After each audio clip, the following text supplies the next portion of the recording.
বাইরে বাসার থেকে বেরোই তো ভয় পেয়ে গেছি। মানে কোন সময় এত মানুষ দেই না, হঠাৎ করে এত মানুষ, মনে হয় রমজান মাসের প্রথম রোজা, এই কারণে মনে হয় এত মানুষ, সবাই ডরাই গেছে, ভয়তে সবাই নামাজ পড়তে চলে আসছে। তো আমিও চলে আসছি নামাজ পড়তে। এত পরিমাণ মানুষ, জুবাল শহরে সব মনে হয় এই জায়গা চলে আসছে, বুঝছেন, এই একটা অবস্থা।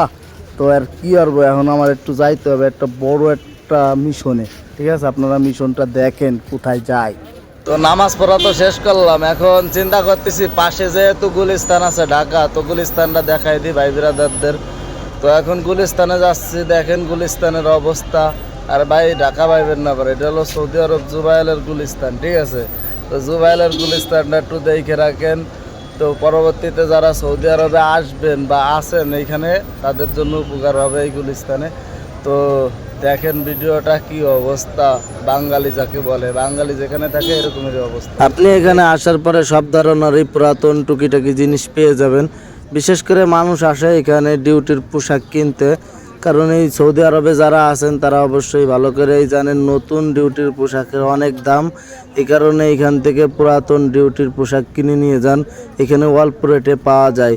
তো ভাই আপনারা ভাবতে পারেন যে অনেক পুরাতন, ভাই অতটাও পুরাতন না। দেখা যাচ্ছে সৌদিরা দু একদিন পড়ছে, বা আপনার বড় বড় মুদিররা দু একদিন পড়ছে, তারপরে ওইটা আর পরি নাই, ইউজ করি নাই, ওইটা বাঙালিরা এইখানে নিয়ে আসে, তারপর অল্প রেটে ছেড়ে দেয়। কারণ ভাই এই ডিউটির পোশাকগুলোর প্রচুর দাম, বুঝছেন, এক একটা পোশাক দেখা যাচ্ছে 100 টাকা 150 টাকা এরকম। তো আমাদের মতো সাধারণ ওয়ার্কার যারা আছে তারা এত দাম দিয়ে পোশাক কিনে পরবে না, কারণ এইগুলা সব ময়লা হবে, দু একদিন পরবে, বা 1 মাস পরলো 2 মাস পরলো এরকম, বুঝতে পারছেন।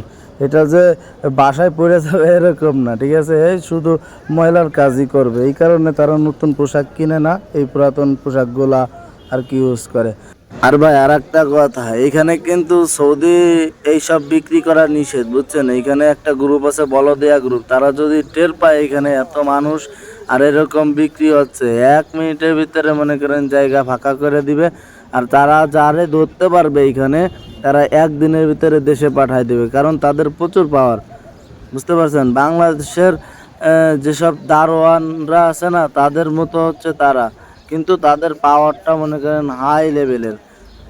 আর এইখানে পুলিশে যদি দেশে পাঠাইতে যায় 1 সপ্তাহ লাগে, আর এরা যদি ইচ্ছা করে আপনার 1 দিনের ভিতর দেশে পাঠাইতে পারে। এখন বাজে 12টা, তারা ইফতারি নিয়ে আসছে। তো এইখানে যত দূর চোখ যাবে এরকমের অবস্থা, বুঝতে পারছেন। তো যারা সৌদি আরবে আসেন নাই, তারা সৌদি আরবে দ্রুত চলে আসেন, আসার পরে এইখান থেকে কাপড় চোপড় কিনে কিনে পরে পরে ডিউটি করেন, বুঝতে পারছেন। তো সবাই ভালো থাকেন, সুস্থ থাকেন, আর আমার জন্য দোয়া করেন।